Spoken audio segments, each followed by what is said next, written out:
Good morning, everyone. Today we will continue the chapter 5, part 2, and we are diving into protein digestion and absorption. In part 2, I will introduce the protein digestion, absorption, and transport. As you can see, we have a comprehensive headings. Start with the protein digestion, absorption, and transport. Second, protein metabolism, and we will discuss how to meet uh, our daily needs and consequences of protein under nutrition.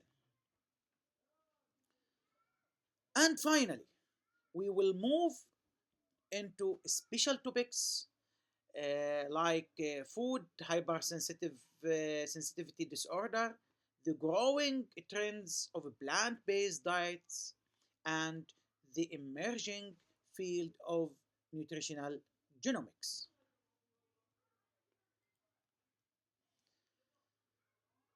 This diagram provided a great overview. Unlike carbohydrates, protein digestion doesn't begin in the mouth. So the protein digestion starts in the stomach. This is where it starts. First, the strong hydrochloric acid, HCl, denatures the food proteins, unfolding them. This acid also activates an enzyme called pepsin, which begins breaking the long polypeptide chains into smaller polypeptides. And the second, in the small intestine, the polypeptides then move into small intestine. Here, the pancreas secretes more protein splitting enzymes, most notably trypsin and chymotrypsin. These enzymes break the polypeptides down even further into shorter peptides and some individual amino acids. In small intestinal cells, as you see here, the final steps occur right at the surface of the intestinal cells. Enzymes on the microvilli break down the remaining short peptides into dipeptides, tripeptides, and individual amino acids, which are the end products. Now that they're in the smallest units, how do they get into the body? So, protein absorption and transport. I will discuss this slide in the next figure. As you see in this figure, the peptide and amino acids absorption and transport. This figure shows a close up of an absorptive cell or enterocyte. the first, the absorption, the short peptides and individual amino acids are transported into specific carrier system into absorptive cell. Inside the cell, any remaining dipeptides and the tripeptides are broken down into individual amino acids by cellular enzymes. Regarding to transport, from here, the individual amino acids exit in the cell and enter the bloodstream in the capillary. In the liver acts, we can return to the diagram. The liver here, the liver acts as a processing center. It keeps some amino acids for its own need and releases the rest into the general circulation for the other cell in the body to use. Very little dietary protein is wasted and excreted in feces. Once these amino acids are in our cell, they become part of dynamic system. This is called protein metabolism.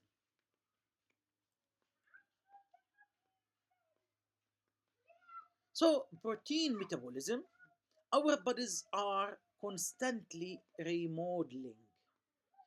Process is called protein turnover, the continuous breaking down of old or unneeded proteins, like in your muscles or intestinal lining, into their component amino acids and recycling those amino acids to build a new protein. These recycled amino acids, along with ones we just absorbed from our food, enter the amino acids pools. This is readily available supply of amino acids that our cells can draw from the synthesis of a new protein. This recycling is incredibly efficient. About two-thirds of our amino acids supply comes from this endogenous, from this internal protein turnover.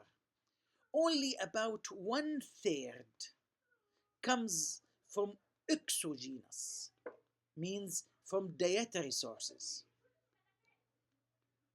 But what happens when we have more amino acids than we need for buildings? Or what if we are missing an amino acids? This is where two key reactions come in: transamination and deamination. So, two key reactions: transamination and deamination.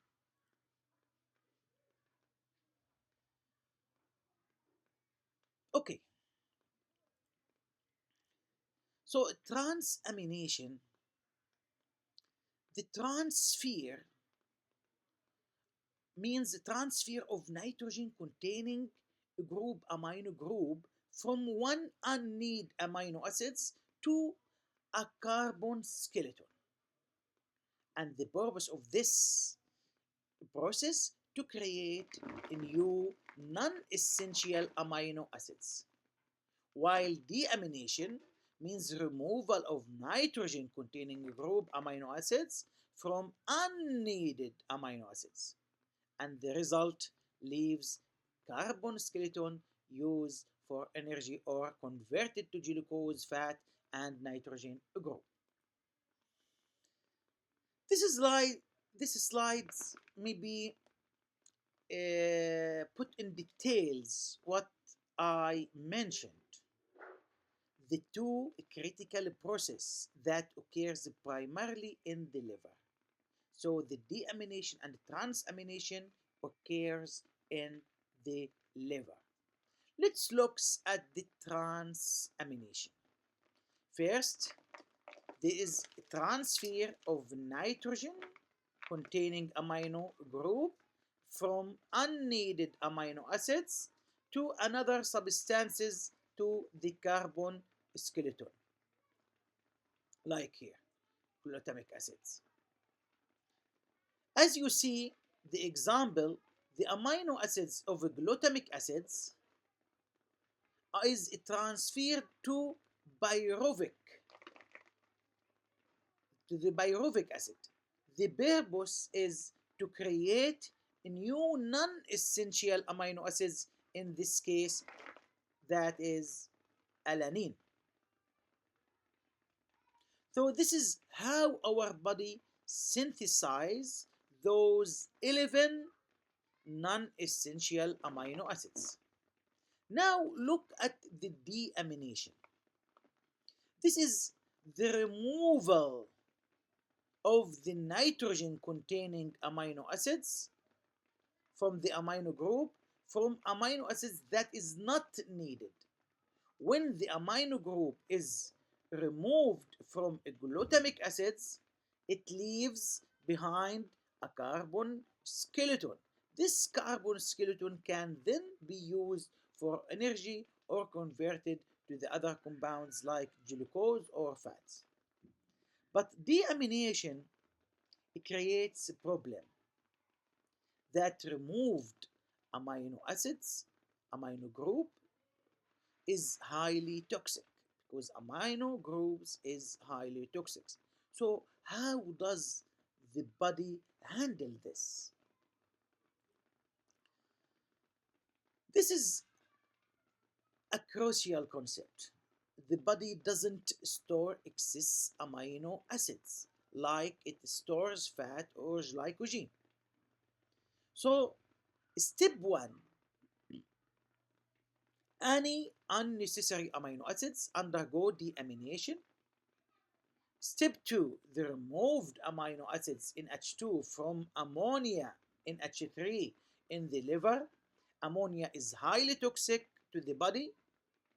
Step 3, the liver performs a life-saving function. It quickly converts this toxic ammonia to urea, which is the urea is much less toxic metabolic waste products. Step 4, this urea is released from the liver back into the bloodstream. And in step 5, the kidneys then filter the urea from the blood and eliminate it from the body in our urine.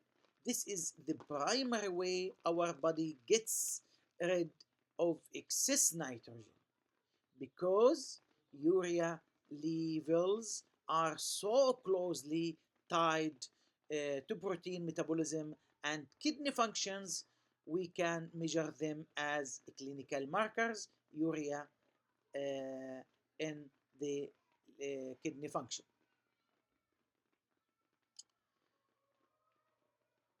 So we measure urea in two ways, in the blood and in the urine.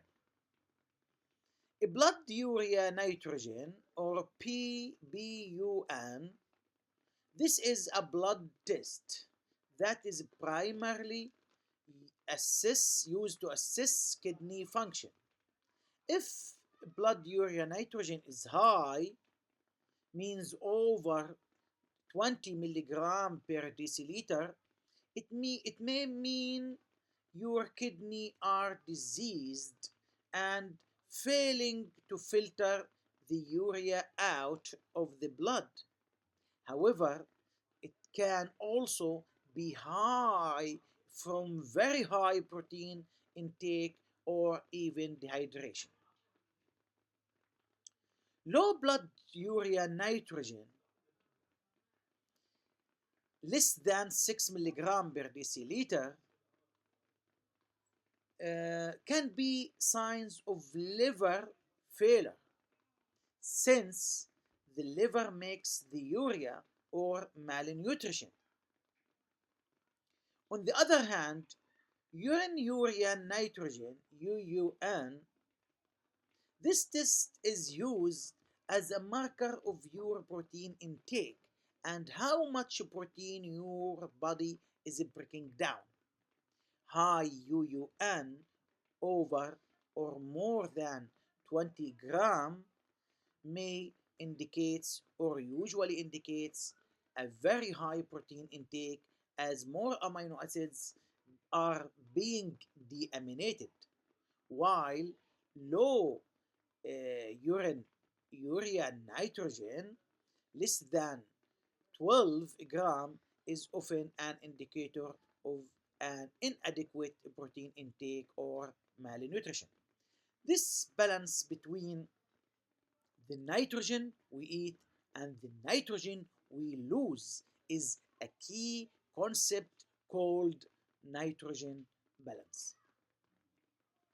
So, nitrogen balance is the safe balancing our nitrogen intake from dietary protein with our nitrogen losses, mostly in urine, but also feces, skin, hair, and nails. This concept tells us if our bodies or if our body is building or losing protein. Nitrogen equilibrium, as you see here, intake equal losses. This is the state of a healthy adult who is meeting their protein and energy need. They are not building or losing a significant amount of tissue. So, positive nitrogen balance intakes more than losses. This is often, or this is when the body retains more nitrogen than it loses. This means new protein tissue are being added.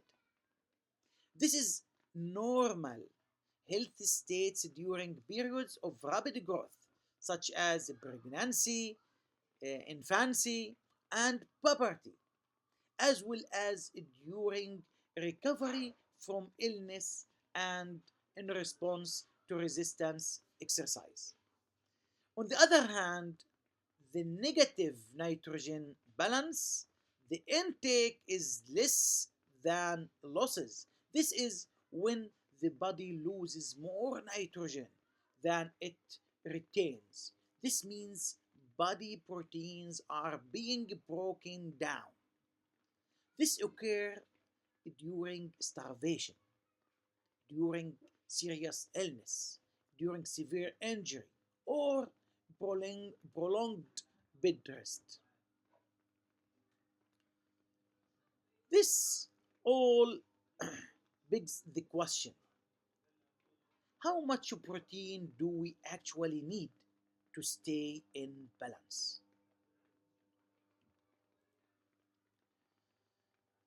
So, meeting protein needs RDA and AMDR. We have two main guidelines for protein intake. The first recommended dietary allowance and called RDA for a healthy adult. The RDA of protein is zero point 0.80 grams per kilogram for body weight.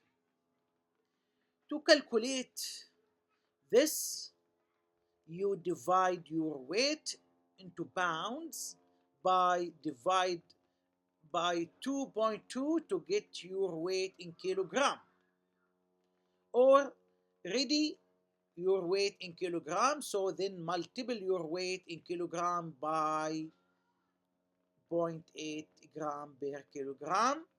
For example, here your weight is 75 kilogram, so multiply by zero point 0.8 gram per kilogram and equal 60 gram of protein per day you need. Remember, this is for a healthy adult. Protein needs increase significantly during pregnancy, during breastfeeding, during period of growth, and the recovery from serious illness or burns. The second is AMDR, acceptable macronutrients distribution range. This guidelines looks at protein as a percentage of your total daily calorie. For a healthy adult, for example, the AMDR about 10% to 35% of total daily energy from protein. What about diet that go above this RDA into higher end of the AMDR? Let's discuss high protein diet.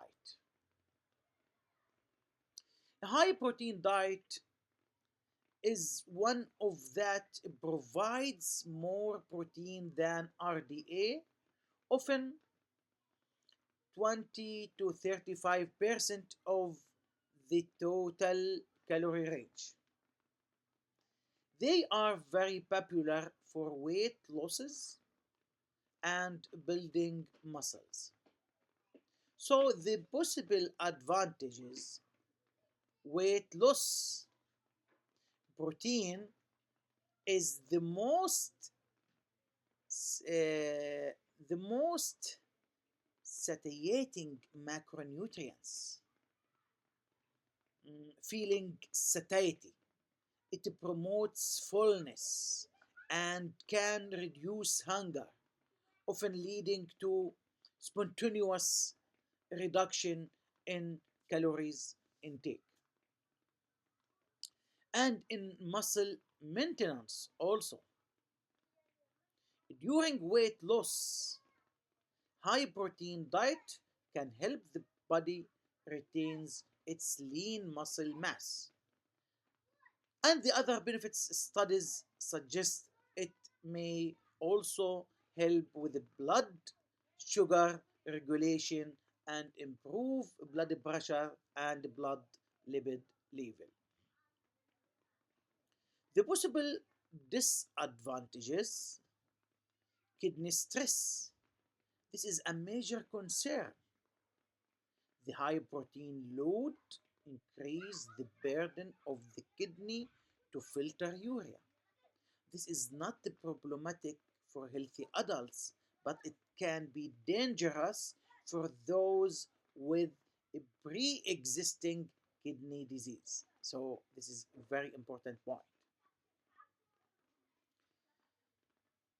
In the cardiovascular risk, if the high protein intake comes from sources high in saturated fats like fatty red meats, it can increase cardiovascular risk. The cancer risk.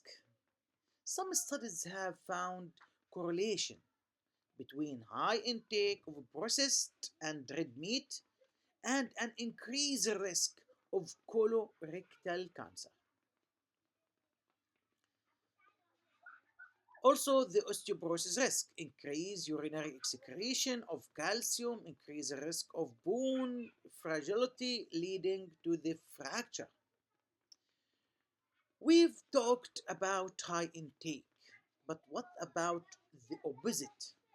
What happens when protein intake is dangerously very low? So, protein undernutrition, or PEM, protein energy malnutrition, occurs the protein energy malnutrition when the diet lacks sufficient proteins and energy. While uncommon, this in developed countries, it affects population experiencing food insecurity or alcoholism or certain intestinal disorder. Protein energy malnutrition is especially devastating for children. Their higher needs per pound means they are more vulnerable. It causes stunted growth, weakness, and high vulnerability to infections that can be fatal. If they survive, it can cause permanent brain damage and lower intelligence. So, there are two main forms of protein energy malnutrition. The first, marasmus. And when we say marasmus, that means there is starvation. This is a form of severe undernutrition caused by a lack of both energy and nutrients. The signs are what you expect from starvation: extreme weight loss, a visible loss of body fat, wasting and skin and bone appearance. On the other hand, the second form, that is kwashiorkor. Kwashiorkor, this condition is different. It caused by a diet that might have adequate energy from starchy food but is deficient in high quality protein. This is often happen when a toddler is weaned from breast milk to make way for a new baby. The key misleading needed to maintain fluid balance, just as we saw in the earlier diagram that I show you. Sometimes these two conditions can overlap. So, marasmic kwashiorkor. Marasmic kwashiorkor is a condition where a child who already has a kwashiorkor and edema also starts to suffer from an energy deficit, leading to wasting. The result is a child who exhibit the two most telling signs of protein energy malnutrition simultaneously. The first, edema, means swelling, particular particular in the abdomen, like here, and lower legs. The second is wasting, loss of muscles and fat tissue. So it's critical to understand the difference between an allergy and an intolerance. Food allergy is an immune response. Food allergy is immune response. The body's immune cells mistakes a specific food proteins called allergen for a harmful invader and mounts and attack, producing antibodies. This immune attacks causes symptoms, hives, swelling of the throat or face, difficulty breathing, or vomiting. A severe life threatening allergic reaction is called anaphylaxis, which can lead to a fatal drop of blood pressure known as anaphylactic shock. The top 9 allergens, which account for 90% of all food allergies, include cow's milk, eggs, peanut, tree nut, soy, wheat, fish, shellfish, and sesame. A food intolerance is not an immune response. So, food intolerance is not an immune response. So, remember this point. It's an unpleasant physical reaction to a food component.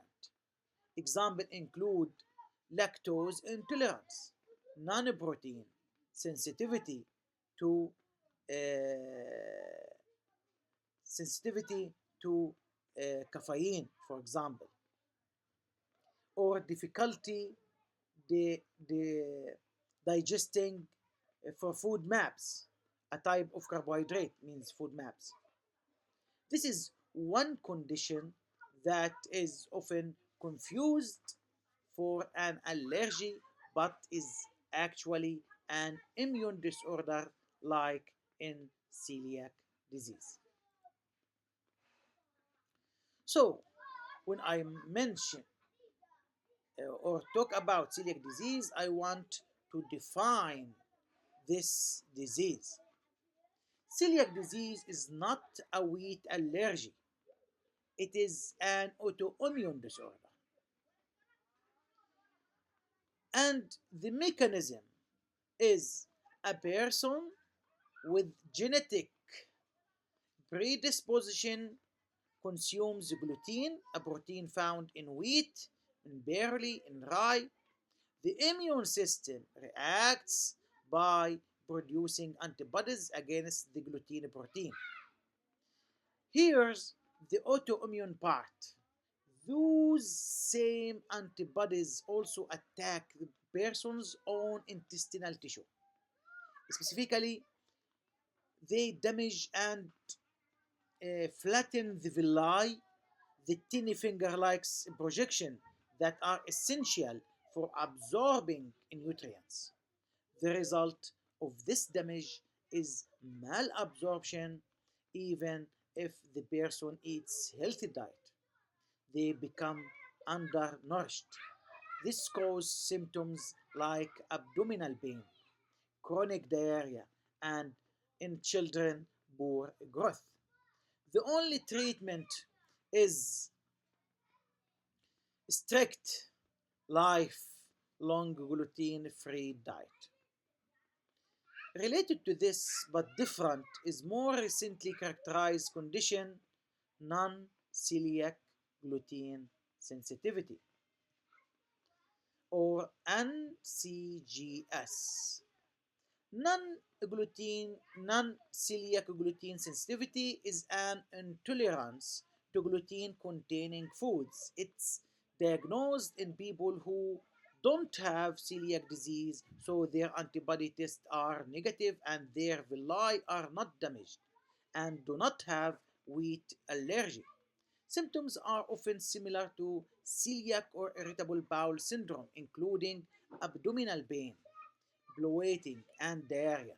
But a key features of non-celiac gluten sensitivity is the prevalence of symptoms outside the gut, such as headache, joint and muscle pain, fatigue, and mental fog.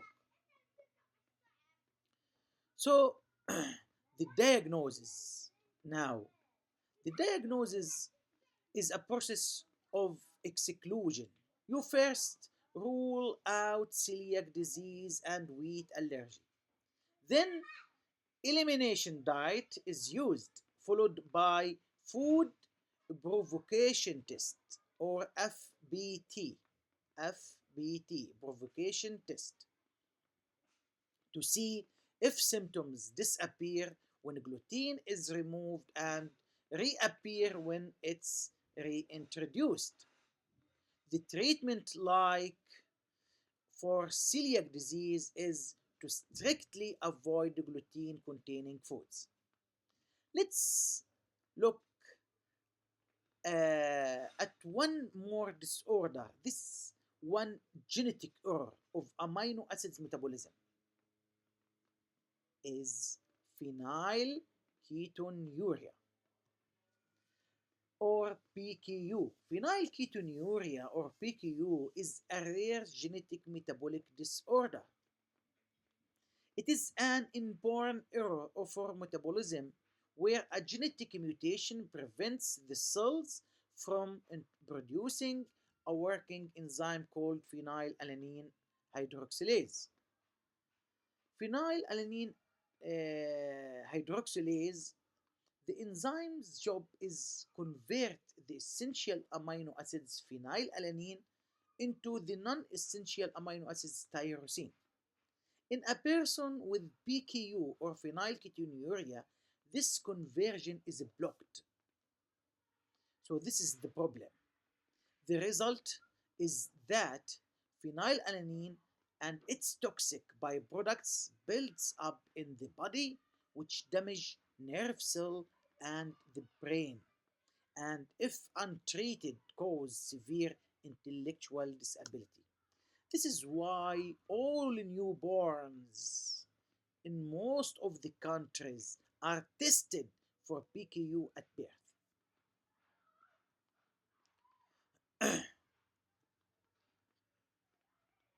So now in this table, the plant-based diet are eating pattern that emphasize plant food and may or may not include some animal foods. This table breaks down the most common type. At one's end, you have uh, Bisca vegetarian diet, which includes uh, dairy, eggs, and fish. And semi-vegetarian diet is similar but might also include chicken. And lacto-vegetarian diet, the most common type, eats dairy, the egg and eggs, but no meat, no poultry or fish. And lacto-vegetarian eats dairy but no eggs, and ovo-vegetarian eats egg but no dairy. And finally, the vegan diet is based solely on plant food.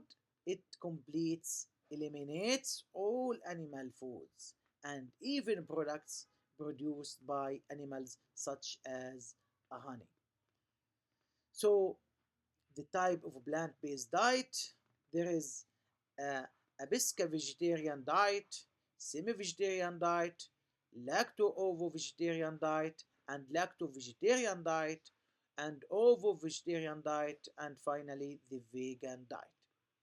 And this is the difference between these two types. Most of the population just know one type, vegetarian diet, but there is different types of a plant-based diet.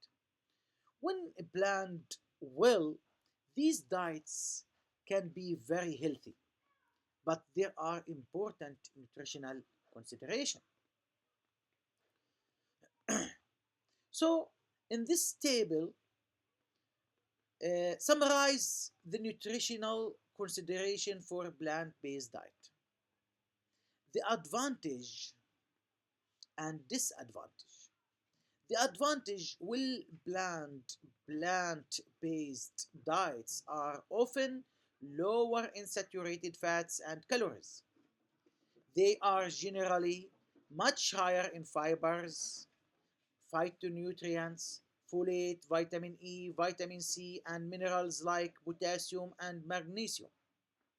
This profile associated with a reduced risk of obesity, reduced risk of type 2 diabetes, reduced risk of hypertension, and certain cancers. While, on the other hand, the possible disadvantages for these types of diet, vitamin B12, this is the big one. Vitamin B12 is found naturally almost exclusively in animal foods. A vegan diet must be supplemented with vitamin B12. Vitamin D, fortified cow's milk, is a major source for many peoples.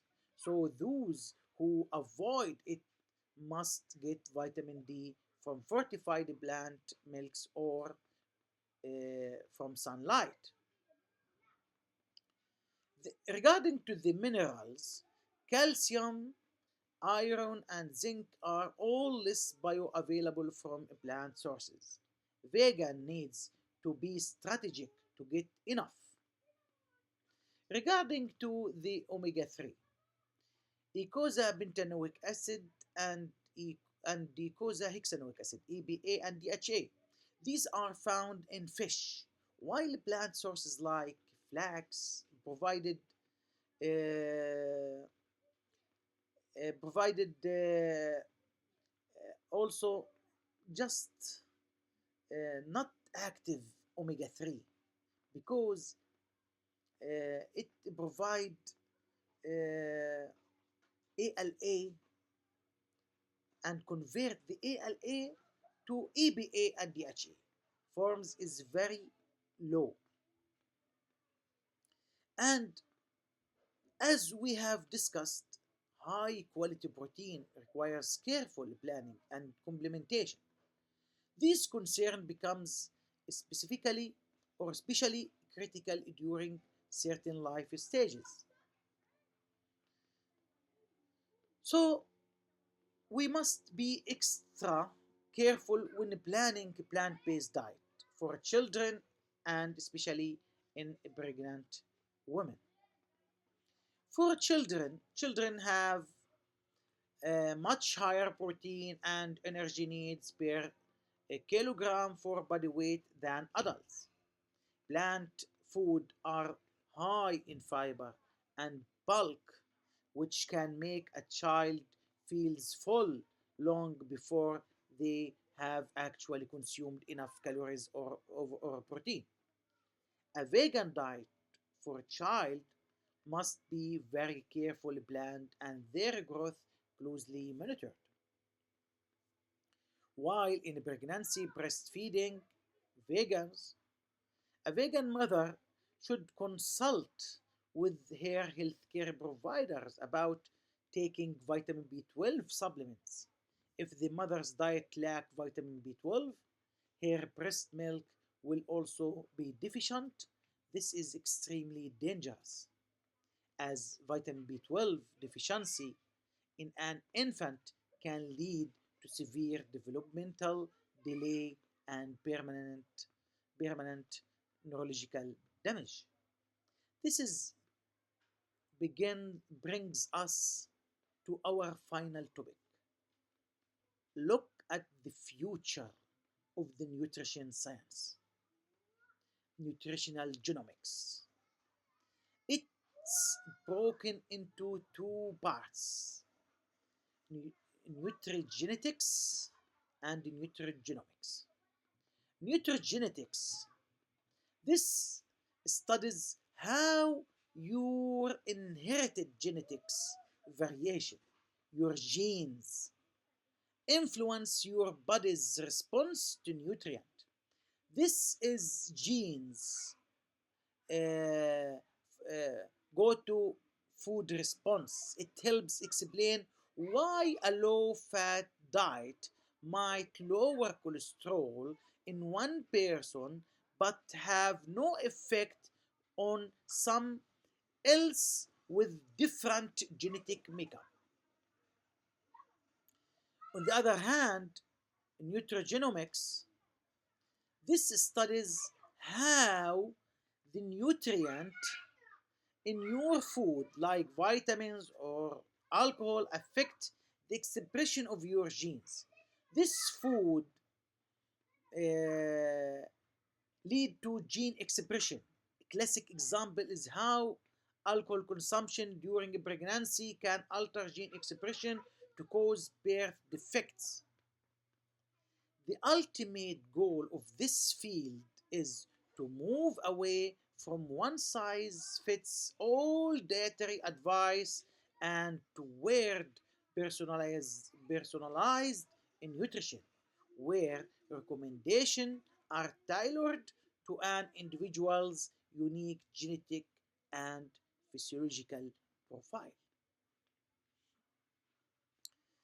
And that brings us to the end of our this lecture. Let's quickly summarize the key points from this chapter.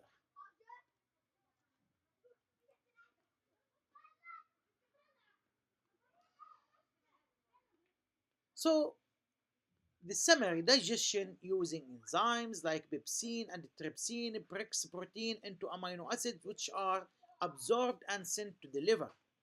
The body doesn't store excessive protein, the nitrogen is removed, deamination from toxic ammonia, which the liver converted to urea and kidney excreted in the urine.